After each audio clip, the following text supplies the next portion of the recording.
जरा टॉपिक देखिए, नाम क्या लिखा है? Filter circuit. नाम से लग रहा फिल्टर का काम क्या होता है? छानने वाला हो कोई चीज़, यानी हमको कुछ छानना है। ज़्यादा चाय छानी जाती है, क्या मतलब होता है ज़रा समझिएगा। कैसे काम करता है, क्या करेगा, वो तो बात की बात है। होता क्या है, हमने आपको बताया कि पीएन जंक्शन डायोड जब बनाया वंस अपॉन ए टाइम, जरा थोड़ा सा पुरानी बातें करते हैं, तो वहाँ पर बताया गया कि जब पीएन जंक्शन हम बनाते हैं, थोड़ा दिमाग पीछे ले जाइएगा, मतलब नहीं होता नहीं, एक समय की बात है। तो वहाँ पर जैसे हमने पीएन जंक्शन बनाया, तो जैसे पीएन बना, वैसे जंक्शन के पास क्या हुआ, पी टाइप के होल्स एन टाइप में जाने लगे, एन टाइप के इलेक्ट्रॉन पी टाइप में जाने लगे, और वो रिकम्बाइन होने लगे। रिकम्बाइन होकर उन्होंने एक दूसरे को न्यूट्रलाइज कर दिया, तो वहाँ क्या बन गया, एटम्स बन गए। भाई, होल का मतलब क्या होता है, किसी एटम से एक इलेक्ट्रॉन जंप कर गया तो वो क्या हो गया, पॉजिटिव चार्ज, और एक इलेक्ट्रॉन उसको मिल गया तो वो उस कमी को पूरा कर दिया, तो वो बन गया हो एटम। तो इसके बाद फर्दर इलेक्ट्रॉन होल का डिफ्यूजन बंद हो गया था, और वहाँ पर क्या बन गई थी, डिप्लेशन लेयर। ठीक है, फिर हमने कहा था कि भाई हम करंट को फ्लो कराना चाहते हैं, तो करंट को दो तरीके से हमने फ्लो कराया था, एक फॉरवर्ड बाइस्ड, एक रिवर्स बाइस्ड। अग्रभिनत, उत्क्रम अभिनत, थोड़ी बहुत हिंदी बोल देते हैं। फॉरवर्ड में क्या किया था, पी टाइप को किसे जोड़ा था हमने, पॉजिटिव से, एन टाइप को नेगेटिव जोड़ा था, और जब वोल्टेज बढ़ाया था तो डिप्लेशन लेयर टूट गई थी। जर्मेनियम में डिप्लेशन लेयर का पोटेंशियल बैरियर कितना था, 0.3 इलेक्ट्रॉन वोल्ट, यानी 0.3 वोल्ट का पोटेंशियल डिफरेंस था। और उसमें जब 0.3 वोल्ट का पोटेंशियल हमने लगाया, तो जितना एनर्जी, जितनी रिक्वायरमेंट थी उस डिप्रेशन लेयर को टूटने की, उतनी एनर्जी इलेक्ट्रॉन होल को मिल गई, और वो बैरियर टूट गया। बैरियर टूटने के बाद में, चूंकि इलेक्ट्रॉन होल्स का नेचर कैसा होता है, दे अट्रैक्ट ईच अदर, तो करंट फ्लो ना शुरू हो गई थी। इसके बाद हमने क्या बोला, रिवर्स बाइज्ड। रिवर्स बाइज हमने क्या किया कि हम चाहते करंट फ्लो ना हो, तो उसके लिए हमने क्या किया, पी टाइप को जोड़ दिया किससे, नेगेटिव से एन टाइप को। तो ये दोनों एक दूसरे को रिपेल कर रहे थे, और बैरियर क्या हो गया, थोड़ा सा चौड़ा हो गया था, और करंट फ्लो नहीं हो रही थी। हाँ, जो माइनॉरिटी कैरियर्स थे, पी टाइप में कौन थे, इलेक्ट्रॉन्स, एन टाइप में कौन थे, होल्स, उनकी वजह से करंट फ्लो हो रही थी थोड़ी बहुत। इसके बाद हमने जब barrier potential, sorry, reverse bias में जो हमने वोल्टेज बढ़ाया था, ये पीछे पढ़ लीजिएगा पूरा, मतलब जो हम बता रहे हैं वो हवा में ना दिमाग लगाइएगा, हम कुछ बना नहीं रहे यहाँ पर। तो जब जो वोल्टेज बढ़ाना शुरू किया था, तो माइनॉरिटी कैरियर्स बार बार जंक्शन को पार कर रहे थे। जंक्शन के पार डिप्लेशन लेयर थी, वहाँ पर कौन पाए जाते थे, एटम्स। उन एटम्स को लगातार हीट कर रहे थे, और हीट करने की वजह से वहाँ से एकदम से इलेक्ट्रॉन्स होल जनरेट हुए थे, और एकदम से करंट फ्लो होना शुरू होती, उसको हम क्या कहते हैं, एवलांच ब्रेकडाउन। ठीक है, दूसरा तरीका हमने बताया था, वहाँ पर जो जिनर साहब ने एक्सप्लेन किया था, कि जब रिवर्स बायस आप करते हो, तो एक ऐसा इलेक्ट्रिक फील्ड लगाते हो कि इलेक्ट्रॉन होल्स क्या हो जाएं, दूर हो जाएं। एटम्स में क्या होता है, इलेक्ट्रॉन्स होते हैं, और होल होते नहीं कहेंगे, लेकिन पॉजिटिव चार्ज तो होता है, और दोनों मिलकर के नेट चार्ज जीरो होता है। लेकिन जब अपोजिट इलेक्ट्रिक फील्ड करोगे, तो एटम का जो इलेक्ट्रॉन होगा, ये एटम है, ये न्यूक्लियस है, इसके चारों इलेक्ट्रॉन चक्कर लगा रहे हैं, यानी निगेटिव चार्ज भी है, पॉजिटिव चार्ज, ये होल नहीं है पहली बात तो, बस केवल निगेटिव पॉजिटिव है। तो जब आप ऐसा इलेक्ट्रिक फील्ड लगाओगे कि इस इलेक्ट्रॉन को बिल्कुल यहाँ से बाहर निकाल दे तो इलेक्ट्रॉन एकदम से बाहर निकल आते हैं, और जब बाहर निकल आते हैं तो एटम कैसा हो जाता है, पॉजिटिव हो जाता है, यूँ कि ये एक होल जनरेट हो जाता है। ठीक है, होल अलग से जनरेट नहीं हुआ था, याद करिए जब हमने एल्यूमिनियम की इम्प्योरिटी मिलाई थी, तो होल अलग से नहीं हुआ था, इलेक्ट्रॉन अलग से हुआ था। होल वहीं पर एक कैविटी उत्पन्न हो गई थी, एक इलेक्ट्रॉन की कमी हो गई थी। ठीक है, तो एकदम से इलेक्ट्रॉन होल जनरेट हो जाएंगे, तो इसको हम जिनर ब्रेकडाउन भी कहते हैं। मतलब जिनर ने एक्सप्लेनेशन दूसरी तरीके से किया। ठीक है, तो हमने देखा कि जब हम पीएन जंक्शन को फॉरवर्ड बायस में करते हैं, तब तो करंट फ्लो हुई थी, रिवर्स बायस में करते हैं तो करंट नहीं फ्लो हुई थी। तो हमने क्या कहा, कैसा करते हैं कि पीएन जंक्शन को किस तरह यूज़ कर लें, एज अ रेक्टिफायर। रेक्टिफायर क्या होता है, to change AC into DC, AC को डीसी में चेंज करना। क्यों चेंज करना, क्योंकि हमारे इंस्ट्रूमेंट को, जितने भी इलेक्ट्रिकल इंस्ट्रूमेंट हैं, उनको एक कांस्टेंट करंट चाहिए। एक कांस्टेंट करंट चाहिए, एक फिक्स वैल्यू चाहिए उसकी, लेकिन हमें जो अवेलेबल है वो एसी है, तो उसको डीसी में कन्वर्ट करना था। तो हमने हाफ वेव रेक्टिफायर बताया। हाफ वेव में क्या था, पुरानी बातें याद कर लेते हैं, हम डायग्राम नहीं बना रहे हैं, फुल वेव का बनाएंगे केवल। हाफ वेव में क्या था कि ये हमारी एसी इनपुट है, ठीक है, और आउटपुट में हमको करंट कैसे मिलती है, आउटपुट में करंट जो मिली थी वो ये वाली मिली थी, फिर गैप था, फिर ये वाली मिली थी, फिर गैप था, तो रुक रुक करके करंट हमको मिल रही थी। इसको कहते हैं हाफ वेव रेक्टिफायर। ये हमारे किसी काम की थी नहीं, तो हमने क्या किया था, फुल वेव रेक्टिफायर बनाया था। ठीक, अब फुल वेव का डायग्राम समझ लीजिएगा, फिर हम फिल्टर सर्किट के बारे में बात करेंगे। ठीक है, फिल्टर में थोड़ी सी कहानी है बस, केवल इंपॉर्टेंट होता भी कभी कभी है, फिर डायग्राम देख लीजिएगा। देखिए, फुल वेव की कहानी बतानी जरूरी है, क्योंकि तभी फिल्टर सर्किट समझ में आएगा। क्या था इसमें, ये ट्रांसफार्मर था, इसमें L1 प्राइमरी कॉइल थी, L2 सेकेंडरी कॉइल थी, इसके दो एंड थे ए और बी। हमने दोनों को क्या किया था, डायोड के पी रीजन जोड़ दिया था। इसको पी रीजन कहते हैं, इसको एन कहते हैं, मालूम है ना। और दोनों को पी रीजन जोड़ दिया था, पी एन, और दोनों के एन रीजन को आपस में जोड़ दिया था। हमने कहा था जब फर्स्ट हाफ साइकिल में ए पॉजिटिव होगा और बी नेगेटिव होगा, तो ए पॉजिटिव बोले तो पी पॉजिटिव। अगर पी को पॉजिटिव से जोड़ देते हो तो डायोड कैसा हो जाता है, फॉरवर्ड बायस्ड।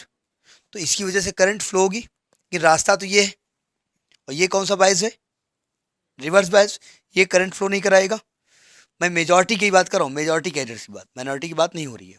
यानी कि अगर ये फॉरवर्ड बायस है तब ये करंट फ्लो नहीं कराएगा, और ये फॉरवर्ड है दूसरे हाफ साइकिल में तभी करंट फ्लो नहीं होगी, क्योंकि ये ऊपर रिवर्स बायस होगा। तो हमने क्या किया, इस ट्रांसफार्मर की जो सेकेंडरी कॉइल थी, रास्ते में उसको टैपिंग कर दिया, बी से काटा और एक तार जोड़ दिया, और यहाँ अपना अपना लोड रेजिस्टेंस लगा दिया। लोड बोले तो हमारा इलेक्ट्रिकल इक्विपमेंट जिसको करंट चाहिए, वो चाहे मेरा मोबाइल हो, चाहे कंप्यूटर हो, चाहे जो भी हो, ठीक, वो हमने लगा दिया। तो अब यहाँ पर हमने लगाया, तो क्या हुआ कि जब ये फॉरवर्ड बायस हुआ फर्स्ट हाफ साइकिल में, तो करंट फ्लो हुई। क्या रास्ता होता है करंट का, होल ऐसे जाते हैं, तो करंट ऐसे फ्लो हुई, ठीक है। कुछ लोग करंट ऐसे बताते हैं, ये करंट ऐसे आकर के ये रास्ता भी बताते हैं, ये रास्ता भी होता है, ठीक है। तो कोई मतलब नहीं है, मेन तो ये यहाँ से हमको मतलब है, ठीक है। कहते हैं ये करंट ऐसे आएगी, ये रास्ता चुनते हुए ऐसे ये रास्ते से जाती है, ठीक है। तो कोई मतलब नहीं है, हमको मेन यहाँ पर करंट क्यू से लेकर के पी की तरफ फ्लो हो रही है, ठीक है। तो हमको करंट मिल गई, कितनी मिलेगी, जितना इसकी मैक्सिमम वैल्यू होगी, ये इसके पीक सेम है, वो मतलब हमारे बनाने पे ना जाना, कम ज़्यादा सेम है। इसके बाद सेकेंड हाफ साइकिल जब हमने देखा, तो सेकेंड हाफ साइकिल में बीज पॉजिटिव विद रिस्पेक्ट टू ए, तो ये फॉरवर्ड होगा, तो करंट होल चलेंगे ऐसे, ये रास्ता भी उसके लिए खुला हुआ है, लेकिन ये रास्ता फिलहाल आगे क्या है, बंद है। तो ये सर्किट कौन सा फॉलो करती है, पाथ ये वाला। तो ये होल चलना शुरू किए, तो करंट ये फ्लो होना शुरू हो गई, ठीक है।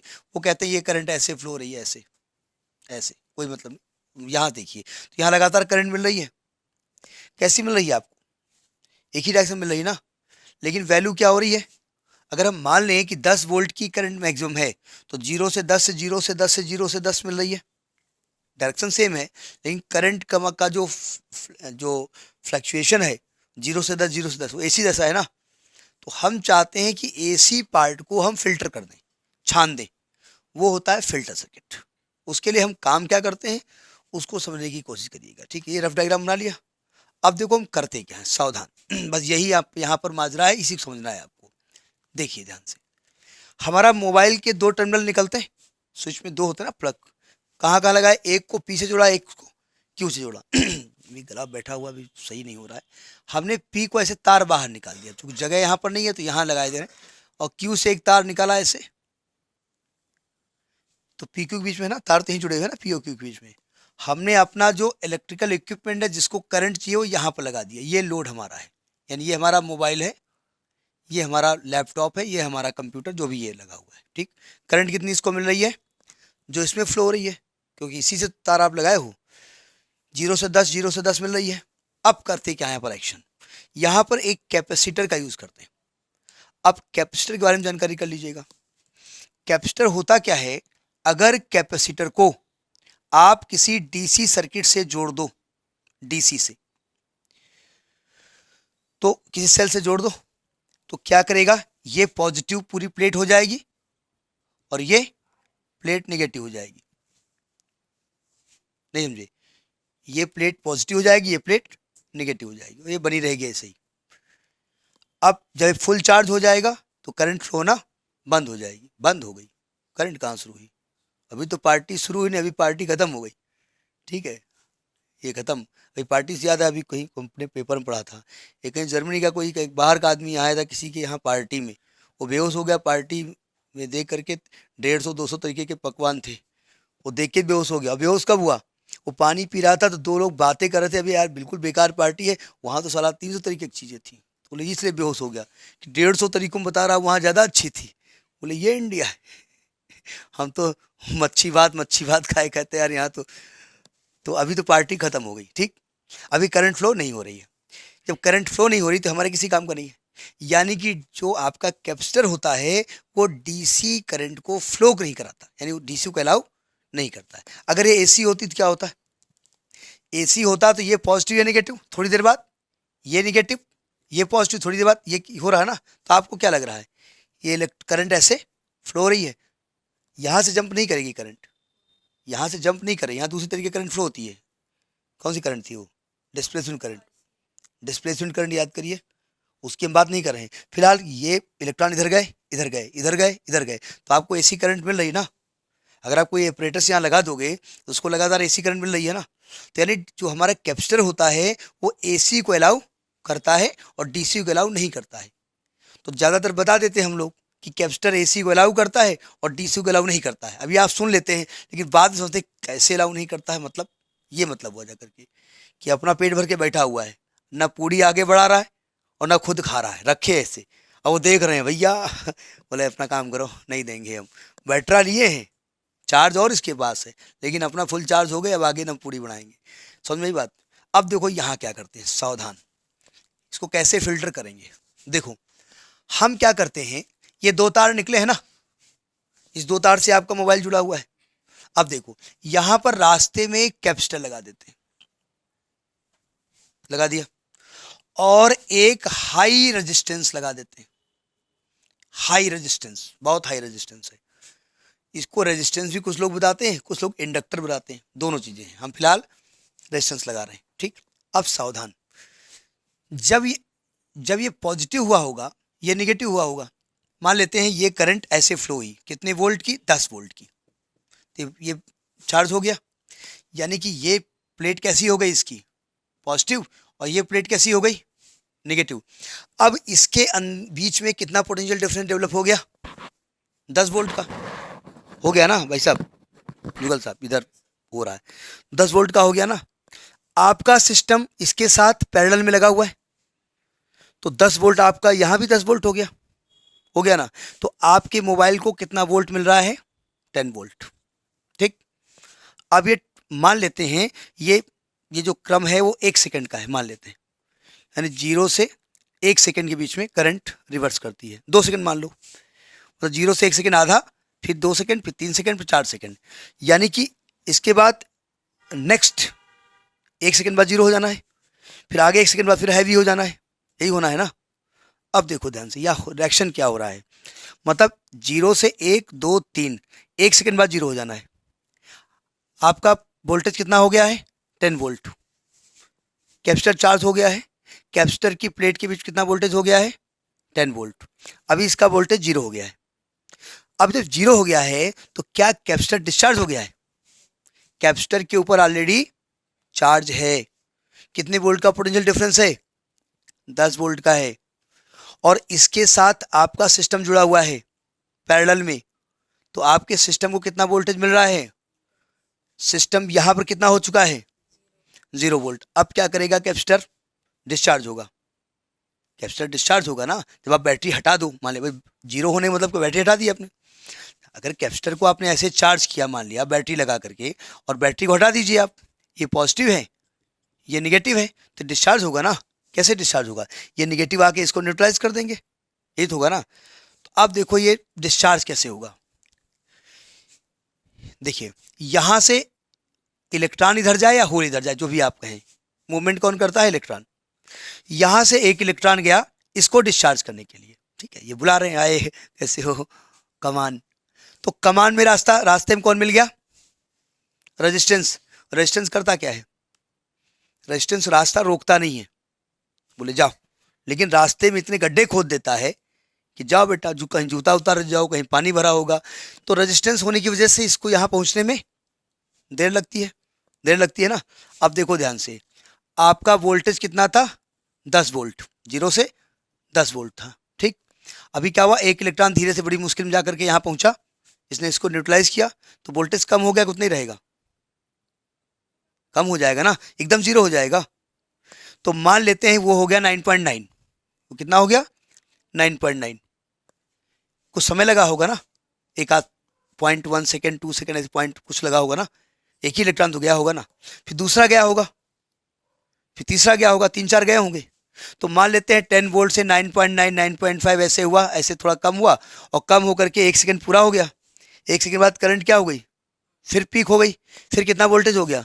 10 वोल्ट। तो फिर 10 वोल्ट ये हो गया, और आपके मोबाइल को कितना मिल गया? तो आपके मोबाइल को जो वोल्टेज मिल रहा था वो कितना मिल रहा था? 10, 9.9, 9.8, 9.7, 9.6, 9.5, 10।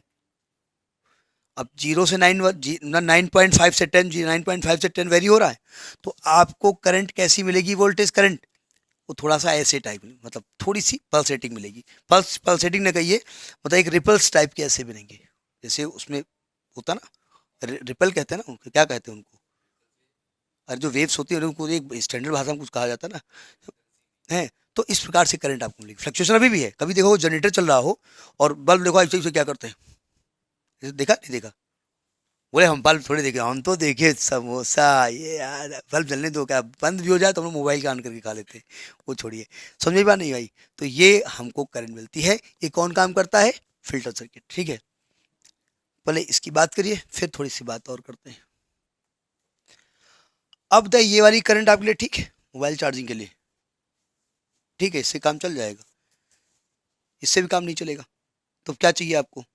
आपको कांस्टेंट 10 वोल्ट चाहिए, 5 वोल्ट चाहिए ना, 4.9 चाहिए ना 5.1 चाहिए। उसके लिए जिनर साहब ने काम किया, जिनर एल्डाइड बनाया, और आपके सिलेबस में नहीं है।